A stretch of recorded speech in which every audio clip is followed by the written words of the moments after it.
The first time Leo saw her, she was a smudge of color against the gray pavement. He was late, a fact that vibrated through his expensive wristwatch and the impatient tap of his Italian leather shoe against the marble floor of the bank lobby. His father, Richard, was expecting him for a strategy lunch. A merger was on the table. Leo's mind was a tangle of stock tickers and legal clauses when he pushed through the heavy brass doors onto the autumn street. And there she was. Not begging, not holding a sign, but sitting cross-legged on a folded blanket, her back against the cold stone of the bank's exterior. She was mending a sock, of all things, a bright orange sock with a hole in the heel. Her fingers, reddened by the chill, worked a needle with a practiced, gentle rhythm. A half-eaten apple sat beside her, and a worn but neatly organized backpack was her only company. What struck Leo wasn't her poverty, but her profound, unsettling focus. The world, the honking cabs, the swirling financial district bustle, the judgmental glances, fell away from her as she concentrated on that simple, futile task, saving a threadbare sock. He walked past, then stopped. He wasn't sure why. Perhaps it was the contrast, his world of abstractions, wealth, futures, projections, and her world of absolute tangible necessity, a hole in a sock, the cold ground, an apple. He backtracked and crouched, the knees of his tailored trousers straining. "Wouldn't it be easier to get a new pair?" he asked, his voice softer than he intended. She didn't startle. She finished a stitch, knotted the thread with her teeth, and looked up. Her eyes were the color of weathered denim, clear and direct. "This one has memories," she said, her voice raspy but warm. "And new socks don't magically appear. You have to earn them, or someone has to give them to you." She held it up. The mend was a tiny, neat web. "This I can do myself." Leo felt a strange heat on his cheeks. He, who had never darned a sock in his life, who had people for such things, was being gently schooled on self-reliance. He fumbled in his wallet, pulling out a $50 bill. "Here, for warmer memories." She looked at the bill, then back at him, a faint, not unkind smile on her lips. "That's too much for a sock. It's insulting to the sock." She went back to putting her needle away in a small tin. Flustered, Leo stood. His phone buzzed. "Richard, where are you?" The text screamed from the screen. A sudden, rebellious impulse, hot and irrational, surged through him. The pressure of the expected lunch, the sterile future laid out before him, the poignant, quiet dignity of this girl on the pavement, it all collided. He heard the words leave his mouth before his brain could censor them. "How about a hot meal instead?" he said, the joke already forming. "My parents are expecting me. I'm late. Come with me. Tell them I'm your fiancée. It'll be hilarious. They'll have a coronary, free 5-course meal, best you've ever had." He expected her to shrink back, to call him a cruel idiot. Instead, she studied him. She saw the anxiety in his twitching jaw, the emptiness behind his polished veneer. She saw not a benefactor, but a boy in a man's suit, drowning in expectation. "What's your name?" she asked. "Leo." "I'm Mara," she said. Then, to his utter astonishment, she began packing her blanket, her sewing tin, her apple core into her backpack. She stood, brushing off her patched jeans. She was taller than he expected. "Okay, Leo, but under 2 conditions. 1, I don't lie. If they ask, I tell them the truth. 2, you don't lie either, to them or to me." A bolt of terror shot through him. This was a terrible idea, but it was too late. The gauntlet was thrown. "Deal," he said, the word tasting of impending disaster. The restaurant was a temple of subdued opulence. The maitre d', Charles, knew Leo by name. His eyes flickered over Mara's worn backpack and scuffed boots for only a millisecond, his professionalism absolute. "Mr. and Mrs. Thorne are at the usual table, sir?" And there they were. Richard Thorne, a man carved from granite and Wall Street Journal headlines, and Evelyn Thorne, a vision in cashmere and pearls, her smile as precise as a diamond cut. Their faces, expectant, fell into masks of bewildered horror as Leo approached, trailed by Mara. "Mother, father, Leo said, his voice too loud. "Sorry I'm late. I'd like you to meet Mara, my fiancée."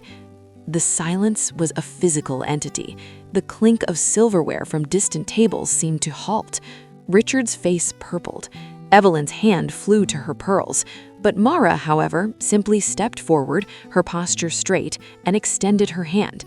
"It's a pleasure to meet you," she said, her raspy voice steady. "Your son was kind enough to invite me to lunch." Evelyn, driven by a lifetime of ingrained politeness, took the offered hand. It was cool, the skin rough. "How novel," Evelyn breathed. The meal that followed was the most excruciating of Leo's life. Mara, however, was unflappable. When the sommelier brought the wine, she asked for water. "She prefers a clear head," she explained. When the appetizer of seared foie gras arrived, she ate it slowly, savoring each bite. "The texture is like velvet," she murmured, more to herself than to the table. She used her cutlery correctly, but without fuss. Richard tried to interrogate. "So, Mara, what do your parents do?" "My mother passed when I was 12, Mara said, meeting his gaze. "My father, he's not in the picture. I've been managing on my own for a while." Evelyn's carefully plucked eyebrows rose. "On your own? But your education?" "The library is a wonderful school, and people, if you listen, have the most fascinating stories, like the man who runs the soup kitchen on 5th. He was a concert pianist before his hands got arthritis." The conversation limped along. Leo squirmed, wishing for the earth to swallow him. But then, during the main course of beef Wellington, something shifted. Mara, describing the community garden where she sometimes volunteered, mentioned the particular scent of tomato vines in the summer, like sunlight and damp earth. Evelyn, who maintained a pristine but joyless rose garden, leaned in slightly. "My Cecil Brunners have that same green scent just after the rain," she said, almost reluctantly. And when the decadent chocolate soufflé arrived, Mara looked at the delicate, trembling dessert, and her eyes, for the first time, glistened. "It looks like a dark cloud you could eat," she whispered. She took a bite, closed her eyes, and a single tear traced a path through the city dust on her cheek. It was not a performance. It was the pure, unadulterated appreciation of a moment of profound beauty and sweetness, a stark contrast to the gray austerity of her life. Evelyn watched that tear fall. She saw not a homeless girl, but a young woman truly tasting her food, feeling it, in a way Evelyn hadn't in 30 years of charity galas and tasting menus. Richard, too, paused. He was a man who valued authenticity, even if he usually encountered it in balance sheets. There was no artifice in Mara's tear. The lunch ended with a frosty, bewildered farewell. Leo, in a panic, shoved a wad of cash into Mara's hand as they stood on the sidewalk. "For the performance," he stammered. Mara looked at the money, then handed back all but 20. The soufflé was worth at least 20. The rest was just conversation. She shouldered her backpack. "Your mother loves you very much. She's just afraid. Your father sees you as a reflection of himself. That's a heavy mirror to carry." She turned to go. "Wait," Leo called, the word torn from him. "Where will you go?" She smiled over her shoulder. "The same places I always go. The park, the library, the 24-hour laundromat when it's cold. Don't worry, Leo. I know how to belong to myself." She walked away, a solitary figure absorbed back into the city stream. Leo felt a hollowing ache, a sense of loss for something he never had. He expected that to be the end of it, a bizarre, regrettable story for the future, but it wasn't. The next day, Evelyn Thorne found herself in her pristine, silent kitchen. She was staring at a bowl of perfect imported fruit, feeling nothing. She remembered Mara's face tasting the soufflé. On an impulse she didn't understand, she called her driver. "The soup kitchen on 5th, she instructed, her voice tight. She found Mara there, not in line, but behind it, cheerfully doling out mashed potatoes to a row of weary faces. Evelyn, in her Chanel suit, stood out like a peacock in a henhouse. Mara saw her, and her face showed genuine surprise, but no resentment. "Mrs. Thorne." "Evelyn, please." She hesitated. "The tomato vines. You said they smell like sunshine and damp earth. My gardener just planted some heirlooms. I wondered if you might like to see them, and perhaps show me what to do with them." It was the closest she could come to an apology, to a bridge. Mara wiped her hands on a towel. A smile bloomed, genuine and warm. "I'd like that." And so a most unlikely friendship began. Mara started visiting the Thorne estate on Saturdays. She didn't come to the front door, but to the kitchen entrance, rolling up the sleeves of her thrift store flannel. She and Evelyn would work in the greenhouse, their hands buried in the rich, dark soil. Evelyn learned about companion planting from Mara. Mara learned about rose propagation from Evelyn. They spoke little of big things, but of small, vital ones: the pH of soil, the threat of aphids, the perfect ripeness of a beefsteak tomato. One Saturday, Richard, smelling the unfamiliar scent of garlic and ginger wafting from his own kitchen, ventured in. He found Mara teaching his wife how to make a simple lentil soup, the kind that could feed a dozen people for a few dollars. "The secret is the caramelized onions," Mara was saying, her voice earnest. "They make it taste rich." Richard, the titan of industry, stood in the doorway watching his wife laugh as she wiped a smudge of dirt from Mara's cheek. He saw a light in Evelyn's eyes he hadn't seen in years, not the glitter of a gala, but the warm glow of engagement. He gruffly asked if there was enough for a bowl. Leo watched this transformation from a distance, first with suspicion, then with awe. His parents were different, softer. The house felt warmer, literally and figuratively. The scent of baking bread or simmering soup replaced the usual sterile floral arrangements. He started coming home for Saturday lunch not out of duty, but out of curiosity, then out of longing. He found Mara one afternoon in the library, not browsing, but devouring a volume of poetry. "Rilke," he said, reading the spine. "He understands loneliness," she said, not looking up, "and how it can be a place of creation, not just emptiness." Leo sat opposite her. "I'm sorry," he said, the words finally finding air. "For the joke, it was cruel and selfish." Mara closed the book. It was, but it was also a door. A strange, ridiculous door, and I chose to walk through it. She looked at him. "You wanted to shock them because you felt unseen.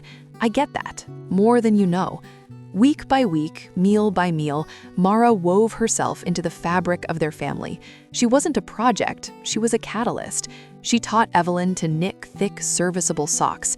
She helped Richard understand the quarterly reports of the social impact fund he'd started, seeing angles he'd missed. She challenged Leo's cynicism about the world, not with lectures, but with simple questions. Like, if you have so much, why does it feel so heavy? And what would you do if you were afraid of your father? The climax came at Thanksgiving. It was Mara's first real holiday with them. The table was a masterpiece of Evelyn's traditional china and crystal, but in the center, beside the heirloom silver turkey platter, was a humble dish Mara had made, a baked macaroni and cheese, the top a perfect crispy golden brown, made with a sharp cheddar and a dash of mustard powder, a recipe from the mother she'd lost. As they held hands to say grace, a custom Richard had long abandoned, but Mara had quietly reinstated, the circle felt complete.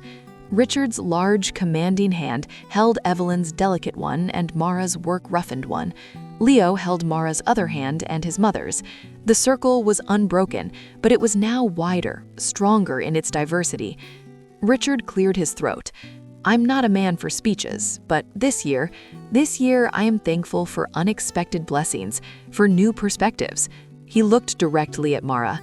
"For being reminded that the most valuable assets aren't always on a spreadsheet." Evelyn squeezed Mara's hand. "We'd like you to stay, Mara. Not just for today. We have the cottage by the garden. It's yours for as long as you want. This is your home." Mara looked around the table, her denim eyes shining. She saw not pity, but belonging. She saw a family that had been fragmented by routine and expectation, now knitted back together by shared meals, small kindnesses, and the brave, foolish opening of a door.